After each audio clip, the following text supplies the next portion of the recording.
मित्रांनो, स्वागत आहे तुमचं आपल्या भाऊच्या यूट्यूब चॅनलवरती. तर आजच्या व्हिडिओमध्ये आपण सगळ्यात वेगळा टॉपिक केलेला आहे, तो म्हणजे कॅमेरा रॉ. आता कॅमेरा रॉ इफेक्ट हा भरपूर जणांना मारता येत नाही. कशाप्रकारे बर्थडे बॅनर असो किंवा कोणता पण जयंती सण उत्सव बॅनर असो, त्याला आपल्याला कॅमेरा रॉ फिल्टर हा मारावाच लागतो. तर तेच आज आपण आपल्या आजच्या व्हिडिओमध्ये शिकणार आहे, प्रॉपर कशाप्रकारे कॅमेरा रॉ फिल्टर मारायचं. ठीक आहे, तर व्हिडिओ शेवटपर्यंत नक्की बघा. जर चांगला सपोर्ट मिळाला व्हिडिओला तर आपण अशाच प्रकारचे अजून ट्युटोरियल आणू सांग. ठीक आहे, तर जर तुम्ही चॅनलवरती नवीन आणि पहिल्यांदाच आले असाल तर आपल्या चॅनलला सबस्क्राईब नक्की करा आणि व्हिडिओला लाईकसुद्धा न करा. ठीक आहे, तर आता व्हिडिओला आपण सुरुवात करूया. तर पहिल्यांदा आपला फोटोशॉप ओपन करू. रँडम साईज घेतलेली आपण कोणती पण घेऊ शकता. फक्त आपल्याला कॅमेरा रॉ फिल्टर शिकवायचं प्रॉपर कशाप्रकारे आपण कॅमेरा रॉ फिल्टर द्यायचं. ठीक आहे, तर पहिल्यांदा आपण एखादा मॉडेल घेऊ. तर फाईल ठीक आहे, तर आपण एक मॉडेल घेतलेलं आहे. आता कोणता पण मॉडेल घेतला ना, तर सर्वात पहिल्यांदा तुम्हाला काय चेक करायचं आहे, तर आपल्या जी मॉडेलची साईज आहे ना आणि रिझोल्युशन आहे ना, एकदम परफेक्ट बसलं का नाही आहे. नाहीतर ना ते आपलं इमेज आहे ना पिक्सेलेट होतं. तर आपलं इमेज बघू पिक्सेलेट. आपलं इमेज तर नाही झालेलं जास्त. हे बघा. तर पिक्सेलेट कसं होतं तुम्हाला माहितीच असेल. असं ब्लर दिसतं आणि खूप जास्त क्वालिटी लॉस होते. तर पहिल्यांदा फोटो ॲड केल्या आपल्याला बघायचं आहे की आपला फोटो पिक्सेलेट झालेला आहे का नाही. तर त्यासाठी काय करायचं, इमेजमध्ये जायचं आणि इमेज साईजमध्ये जायचं. हे बघा 10x12 500 रिझोल्युशन आहे याची. म्हणजे हा इमेज पिक्सेलेट झालेला नाही आहे. आता कधी-कधी काय होतं, इथं साईज येते आणि रिझोल्युशन 72 वगैरे दिसतं फक्त. तर रिझोल्युशन तुम्हाला वाढवायचे आणि ओके करायचे. त्यानंतर संपूर्ण आपल्या इमेजचं रिझोल्युशन ओके झालं की आपले ब्लर फोटो दिसत नाही. ठीक आहे, एवढं समजलं असेल तुम्हाला. त्यानंतर दुसरी गोष्ट म्हणजे आपला जो फोटो असतो ना, तो कन्व्हर्ट टू स्मार्ट ऑब्जेक्ट करायचा. आता माझा इमेज तर इथं झालेलं आहे कन्व्हर्ट टू स्मार्ट ऑब्जेक्ट. हे बघा इथं आयकॉन दिसतंय. ते बघा तिथं आलेलं आहे स्मार्ट ऑब्जेक्ट थंबनेल. ठीक आहे, जर तुमचा इथं अशा प्रकारे नसेल आयकॉन तर राईट क्लिक मारून कन्व्हर्ट टू स्मार्ट ऑब्जेक्ट करून घ्यायचं. याने काय होतं, आपण कोणता पण याला ॲडजस्टमेंट ॲड केली, व्हायब्रन्स असो किंवा ब्लॅक अँड व्हाईट असो किंवा काय पण असो XYZ, तर ते ना आपल्या फोटोमध्ये मर्ज होत नाही. तर तिथे इथं असं एक बॉक्स येतो आणि तिथं ते इफेक्ट दिसतं आपल्याला. म्हणजे मग ते आपण काढू पण शकतो, बंद पण करू शकतो किंवा चालू पण करू शकतो. आणि जर यामध्ये मिक्स झालं तर ते आपल्याला ॲडजस्टमेंट नाही करता येत, कमी जास्त नाही करता येत किंवा काहीच नाही करता येत. यामध्ये ते मिक्स होऊन जातं आणि डायरेक्ट आपल्याला स्टेप मागे जाते. आता समजा भरपूर आपण स्टेप पुढे गेलो आणि पुन्हा Ctrl+Z करून मागे यायला लागेल, तर पूर्ण आपले डिझाईन आपल्याला रिएडिट करायला लागेल. ठीक आहे, समजलं असेल तुम्हाला. तर त्यासाठी फक्त पहिल्यांदा कन्व्हर्ट टू स्मार्ट ऑब्जेक्ट करून घ्यायचं, म्हणजे आपल्याला काय प्रॉब्लेम येत नाही. आणि इथं एक बॉक्स येतो कोणत्या पण फिल्टरचा वगैरे काय पण लावलं ना, ब्लर ब्लर लावा किंवा काय पण लावा, तर इथं बॉक्स येतं. मग त्याची आपण ॲडजस्टमेंट करू शकतो. ठीक आहे, एवढं समजलं असेल. आता आपण आपल्या पॉईंटकडे वळू, कॅमेरा रॉ. तर कॅमेरा रॉ ओपन करण्यासाठी तुम्हाला 2 ऑप्शन दिलेले असतात. ते म्हणजे पहिलं म्हणजे फिल्टरमध्ये जाऊन कॅमेरा रॉ. तर इथं आपल्याला लेयर सिलेक्ट करायची, त्यानंतरच हे ओपन करायचं आहे. त्यानंतर दुसरं म्हणजे शिफ्ट कंट्रोल आहे, शॉर्टकट आहे आपला, तर तो वापरायचा आहे. ठीक आहे, हे 2 ऑप्शन आहेत. तर आपण ओपन करून घेऊ फिल्टर, कॅमेरा रॉ फिल्टर. आता आपला इमेज आहे ते ओपन होऊन जाईल. तर यामध्ये भरपूर सारे ऑप्शन आहेत. या बघा, आपण फोटोशॉप 2020 वापरतो त्यामुळे अशा प्रकारे हा कॅमेरा रॉ येत आहे. जर तुम्ही वेगवेगळ्या व्हर्जननुसार वेगवेगळा कॅमेरा रॉ पण येऊ शकते. 2 टाईपचे कॅमेरा रॉ असतात. तुम्हाला माहिती असेल जर तुम्ही वेगवेगळं वापरत असाल 2 व्हर्जन. ठीक आहे, बाकी सेम असतात. बाकी काही प्रॉब्लेम नाही आहे. यामध्ये पण सेम असतात, त्यामध्ये पण सेम असतात. तर तेच आपण प्रॉपर शिकणार आहे. आता इथं जर तुम्हाला काहीच माहीत नसेल तर इथं ऑटोचा पण ऑप्शन असतं. ते ऑटोमॅटिक आपल्या फोटोला कलर वगैरे ते ॲडजस्ट करतं. पण ते ऑटोमॅटिक काय व्यवस्थित दिसत नाही आहे. त्यामुळे आपल्याला मॅन्युअली सेट करायची. ठीक आहे. तर पहिल्यांदा येतं लाईटचा भाग येतं. यामध्ये प्रॉपर आपली लाईट ॲडजस्ट होते. त्यामध्ये पहिलं येतं एक्सप्लोजर. आता एक्सप्लोजर तुम्हाला माहीतच आहे काय असतं. लाईट असते, प्रकाश असतो. हे सर्व लाईट ॲडजस्ट करण्याचे आपले साधन आहेत. ठीक आहे. हे बघा इथं लिहिलेलं पण आहे लाईटचं. तर एक्सप्लोजर म्हणजे आपल्या फोटोमध्ये प्रकाश वाढतं. कधी-कधी काय होतं आपल्याला जे फोटो असतात ना ते खूप डल येतात आणि त्यांची मग आपल्याला एक्सप्लोजर आणि ते लावून एकदम परफेक्ट मॅचिंगसाठी बनवावे लागतात कॅमेरा रॉ पिकमधून. ठीक आहे. तर जर डल असेल तर एक्सप्लोजर वाढवायचं आणि जर ब्राईट असेल तर कमी केलं तरी चालेल. हे बघा आता हे भरपूर ब्राईट आहे. तर याची जर तुम्ही कमी केलं हे बघा एवढ्या प्रमाणात तरी ठीक दिसतं किंवा थोडक्यात वाढवलं तरी ठीकच दिसतं. हे बघा अशा प्रकारे ठीक आहे. एक्सपोजर समजला असेल. बाकी कॉन्ट्रास्ट मग आपलं आहे ना, हे आपल्या इमेजमध्ये आहे ना एक डार्कनेस क्रिएट करतं. तर हे बघा तुम्ही समजा वाढवलं ना, तर हे बघा डार्कनेस आणि एक शार्प इमेज आपली करतं. ठीक आहे. तर कॉन्ट्रास्ट आपल्याला नाही वाढवायचं जास्त, ते आपण कमीच ठेवू. 1-2%, 3% बस एवढंच आहे. बाकी हायलाइट असतं ना, ते हायलाइट आपल्याला 0 करून टाकायचे पूर्ण किंवा थोडक्यात एवढं ठेवायचं आहे. त्यानंतर शॅडो वाढवायचे. हे बघा, आता बघा आपली इमेज कशी झाली एकदम हायलाइट एकदम वाढलेलं आहे. ठीक आहे. बाकी व्हाईट असेल तर व्हाईट हा समजा एखादा हा व्हाईट कलर आहे, समजा व्हाईट कलरचा हा कुर्ता आहे, तर त्यावरती इफेक्ट करते. हे बघा, हे बघा आता ब्लॅक झालं थोडक्यात. वाढलं तर जास्त ब्राईट झालं. अशा प्रकारे काम करतं. तर थोडक्यात हे कमी करून ठेवायचं. त्यानंतर ब्लॅक्स पुढं करायचं. हे बघा ब्लॅक्स पण वरती काम करते. हे बघा जिथे जिथं ब्लॅक कलर आहे ना, तिथे तिथं आपलं ब्लॅक्स कलर काम करतं. ठीक आहे. तर हे बघा अशा प्रकारे तर थोडक्यात वाढवून ठेवायचं अशा प्रकारे 25 ठेवायचं. आता हे जरा जिग-जॅग करायचं असतं आपल्याला. समजा एक्सप्लोजर थोडं वाढवलं, कॉन्ट्रास्ट थोडं कमी करा किंवा वाढवा. हे थोडक्यात वेगवेगळं आहे. बाकी हे 4 ऑप्शन आहेत ना, हायलाइट, शॅडो, व्हाईट आणि ब्लॅक्स.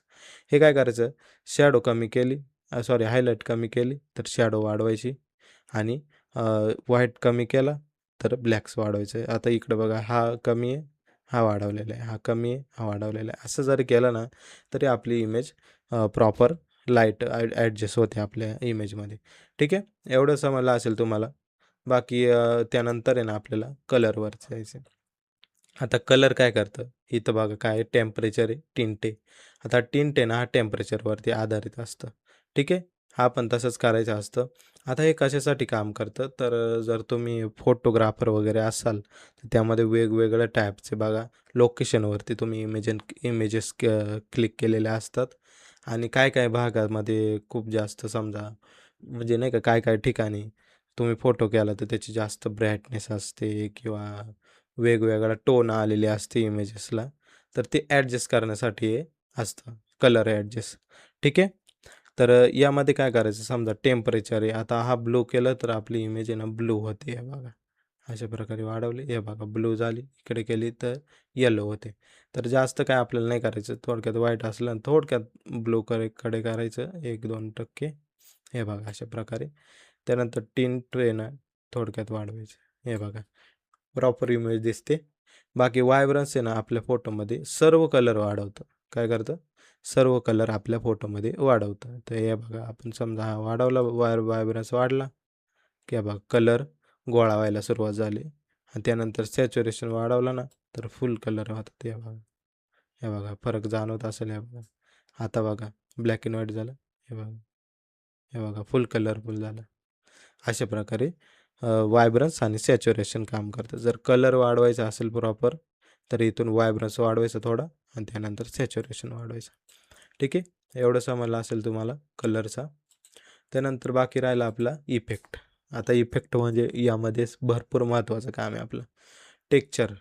आता टेक्स्चर काय असतं आणि क्लॅरिटी डिहेज हे आपण शिकणार आहे. तर टेक्स्चर वाढवलं ना आपल्या इमेजमध्ये एक वेगळाच लूक येतो. हे बघा.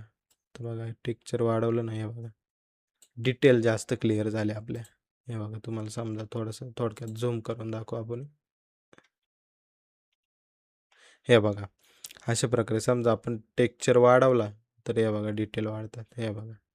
डिटेल्स आपल्या फेसवरच्या वाढतात. तर टेक्स्चर जरा का एवढं ठेवू आपण समजा 15-16 ठेवू. त्यानंतर क्लॅरिटी येते. आता क्लॅरिटी पण काय करतं, क्लिअर करते आपल्या इमेजेसला एकदम प्रॉपर क्लिअर करते. तर समजा क्लॅरिटी आपण 30 ठेवू. टेक्स्चर जरा कमी करू थोडक्यात एवढं. ओके. डी-एस काय काम करतं, तर डी-एस आहे ना आपल्या इमेजमध्ये असं ब्लॅक थोडक्यात ब्लॅक टोन आपलं येतं. हे बघा आता डी-एस वाढवली समजा. हे बघा ब्लॅक टोन वाढला आज. हे बघा ब्लॅक वाढतंय की नाही? ठीक आहे. कमी केलं तर व्हाईट वाढतंय. थोडक्यात वाढवायचं आहे आपलं एकदम नाही का जरा प्रॉपर दिसण्यासाठी खूप जास्त व्हाईट पण नाही, खूप जास्त ब्लॅक पण नाही. थोडक्यात वाढवायचे. ओके. हे 3 ऑप्शन महत्त्वाचे आहेत. बाकी विग्नेटा माहीतच असेल. एक साईडने एक कोणता पण कलरचा शेड येतो विग्नेटाचं काही काम नाही आपल्या याच्यामध्ये. ठीक आहे. हे बघा कमी केलं तर अशा प्रकारे येतं, वाढवलं तर अशा प्रकारे येतं. विग्नेटचं आपल्या याच्यामध्ये काही काम नाही आहे. तर 0 ठेवलं तरी चालेल. ओके. इफेक्ट झाल्यानंतर आता येतो आपला कर्व. कर्व ऑप्शन पण हा महत्त्वाचा आहे. यामध्ये हायलाइट, लाईट आणि डार्क आणि शॅडो असतं. तर यामध्ये पण समजा तुम्ही हायलाइट वाढवली ना, तर हे बघा अशा प्रकारे दिसेल.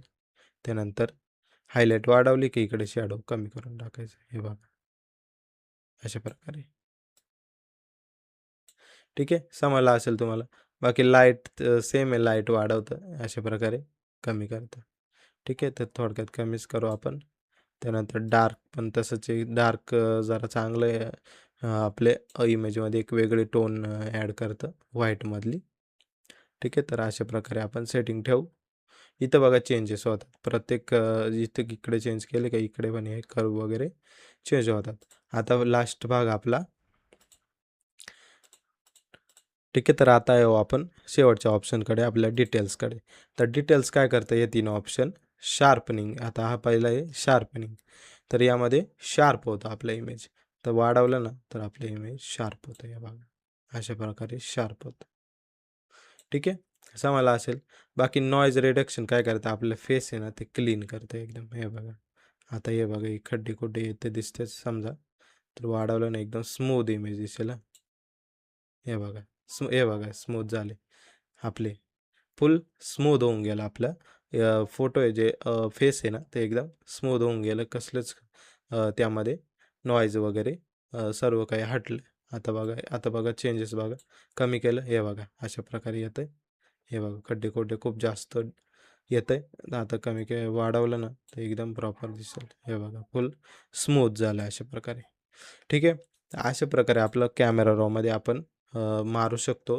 आपल्या कॅमेरा रॉमध्ये एकदम प्रॉपर इफेक्ट मारू शकतो अशा प्रकारे. जर तुम्हाला समजलं नसेल तर व्हिडिओ एकदा पूर्ण पूर्ण बघा. आता आपण बिफोर आफ्टर बघू. तर इथं पहिल्यांदा आपण क्लिक करू. हे बघा आधी अशा प्रकारची आपली इमेज होती आणि आता आपण अशा प्रकारे एडिट केली. ठीक आहे. आता फक्त वन क्लिक केलं की आपली इमेज इथे येऊन जाईल. आता एक कॅमेरा रॉचं थोडक्यात पुढं मागं होत राहते. थोडक्यात प्रोसेसिंग होईल. त्यानंतर हे बघा अशा प्रकारे आपली इमेज इथं एडिट झालेली आहे. तुम्हाला समजले असेल कशा प्रकारे आपण प्रॉपर केली. आता हे बघा बंद केलं ना तर आधी बघा बिफोर समजेल. हे बघा बिफोर आधी अशी आपली इमेज होती. त्यानंतर आपण अशी केली. ओके. समजलं असेल तुम्हाला प्रॉपर. जर व्हिडिओ ठीक आहे. तर आजच्या व्हिडिओमध्ये एवढंच. जर तुम्ही या व्हिडिओला चांगलं प्रेम दिलं, भरपूर शेअर वगैरे केलं, लाईक वगैरे केलं, तर आपण अशाच प्रकारचं वेगवेगळं ट्युटोरियल आपल्या यूट्यूबवरती टाकत राहू, आपल्या चॅनलवरती टाकत राहू. बाकी भेटूया आपण उद्याच्या व्हिडिओमध्ये. आजच्या व्हिडिओसाठी एवढंच. व्हिडिओ कशी वाटली कमेंट करून नक्की सांगा आणि काही डाऊट असतील किंवा काही टॉपिकवरती व्हिडिओ पाहिजे असतील तर त्याची पण कमेंट करून सांगा. आपण त्यावरती व्हिडिओ सविस्तर बनवू. ठीक आहे. तर आजच्या व्हिडिओमध्ये एवढंच. बाकी भेटूया आपण उद्याच्या व्हिडिओमध्ये. धन्यवाद.